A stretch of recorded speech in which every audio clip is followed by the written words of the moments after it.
আপনার জন্মছকে 12খানা ঘরের ভিতর যেইখানে চন্দ্রের অবস্থান অর্থাৎ কথাটা যেই ঘরে লেখা থাকবে সেই ঘরের যে অধিপতি, রাশির অধিপতি সেটাই হবে আপনার রাশি। যেমন এইখানে কথাটা লেখা পঞ্চম ঘর অর্থাৎ চন্দ্র লেখা আছে সিংহ রাশির ঘরে, তাই আপনার রাশি হবে সিংহ রাশি। আপনি যখন রাশি বিচার করবেন আপনার কুষ্টি থেকে, তখন লগ্নকে অ্যাভয়েড করবেন। লগ্ন যেখানেই থাকুক না কেন আপনি সর্বদা এই এই ঘরটাকে এক ধরে এগোবেন। মানে এই ঘরটা হবে মেষ, বৃষ, মিথুন, কর্কট, সিংহ, কন্যা, তুলা। এখন যদি চন্দ্র এইখানে লেখা থাকতো তাহলে জাতকের রাশি হতো ধনু রাশি।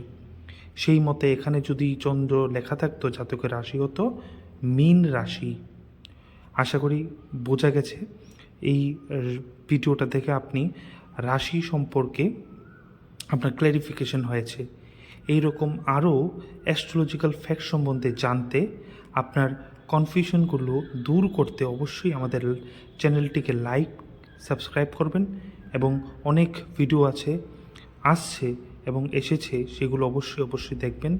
নিশ্চয়ই আপনি অনেক কিছু জানতে, শিখতে এবং বুঝতে পারবেন। ধন্যবাদ।